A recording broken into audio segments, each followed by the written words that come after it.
Est-ce qu'il y avait des artistes pieds noirs dans le musical, la variété ou Alors, il y avait une, comment dire, oui, une variété, oui, on pourrait dire algérienne. il y avait une variété algérienne, je vous dire, je parle des Européens. Hein. Hmm. Bon, on pourra approfondir sur les Arabes, c'est un peu différent. Parce que le problème du folklore andalou, là, qu'a repris Enrico Macias, vous savez, la musique juive constantinoise, hein, essentiellement. Mais il y avait à Alger trois grands orchestres.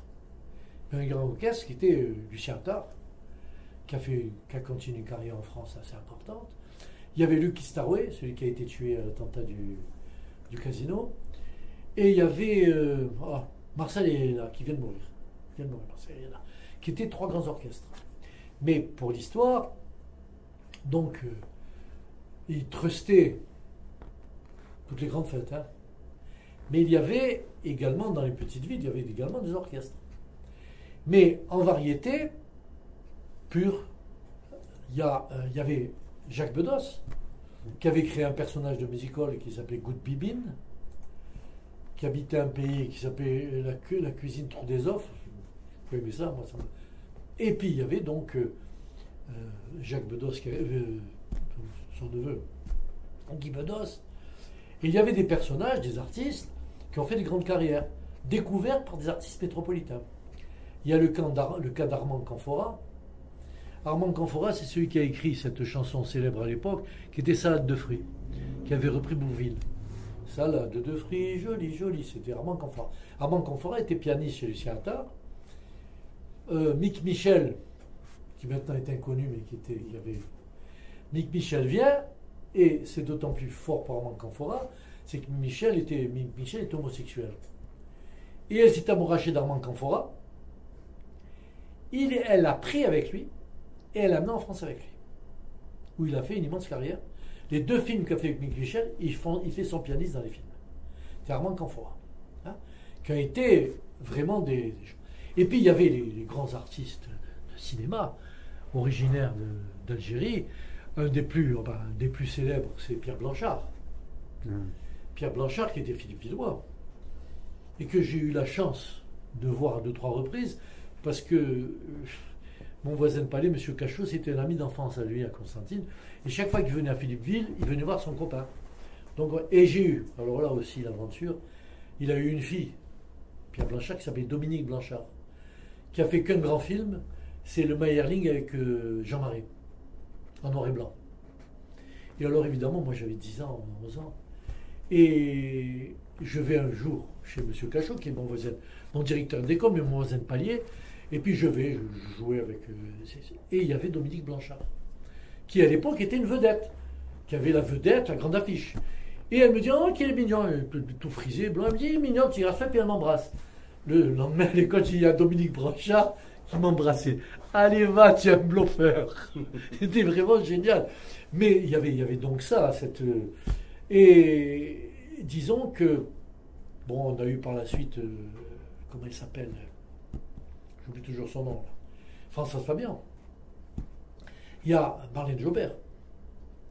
Et puis, le célèbre Jean-Claude Brialy, qui, au début, quand on disait vous êtes pieds noirs, il disait non. Et puis en prenant de l'âge, comme il avait besoin de vendre ses livres, il annonçait partout qu'il était pieds noirs. Hein. Mais il y a eu quand même des gens qui ont grandi, Guy Bedos en particulier. Et il faudrait un jour que j'amène quelques documents, parce que moi j'ai une photo de Guy Bedos à l'école communale avec des copains, moi, à Constantine. Hein, Guy Bedos. Et puis ce qu'il y avait surtout, on n'en parle pas dans la région, c'est les corridas d'Oran, les arènes d'Eckmühl, qui étaient des arènes où rentraient 15 000 personnes. Et où sont venus torer les plus grands toreros de l'époque, Dominguine en particulier, qui venaient tous les ans torer à Oran. Et ça, c'était dans la culture oranaise. On ne peut pas dire à Constantine, ça n'existait pas, du tout. Mais c'est pour vous dire, au niveau des artistes. Et maintenant, bon, les grands artistes classiques qu'il y en a eu, je n'ai pas en tête. Il y en a un comment il s'appelait, qui était au piano, on ne me rappelle plus. Donc, qui étaient des gens qui restaient attachés à leur terre, qui venaient régulièrement. Bon, et puis alors évidemment, autre titre de gloire, c'est Paul Belmondo. Et son élève grec, qui a été grosso modo les deux plus grands sculpteurs français de la deuxième partie du XXe siècle.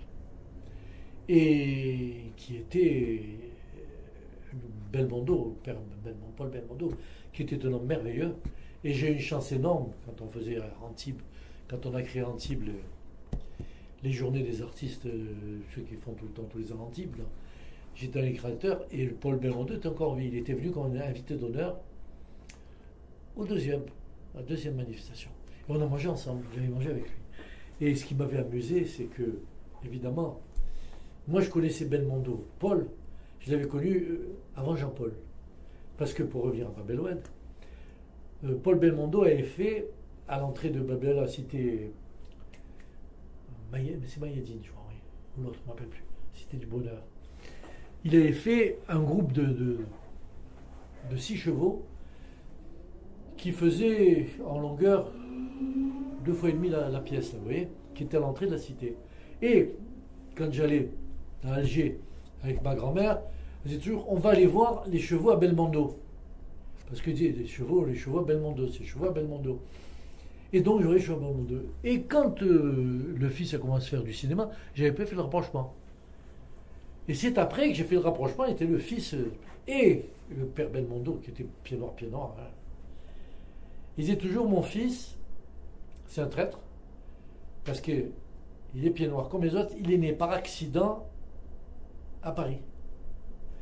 Parce que c'est quand je suis rentré, j'étais dans l'institut, j'avais été à la fête là, et ma femme était enceinte et a accouché à Paris. Par contre, il avait 2 autres enfants, dont une sœur Belmondo, qui était une grande danseuse classique. Vous saviez ça peut-être? Non. Grande danseuse classique, la sœur Belmondo. Ouais. Une grande danseuse classique. Et il m'avait dit, pour terminer la conversation là-dessus, il dit, c'est que de toute façon, mon fils est un raté. Tout le monde s'était arrêté au repas, il avait regardé. Avec toutes les études que j'ai payées pour le Conservatoire national de Paris, d'art dramatique Paris, il trouve le moyen de faire le guignol dans tous ses films. Il avait trouvé ça tout à fait une réaction de père, vous savez. Voilà pour parler de cette vie des artistes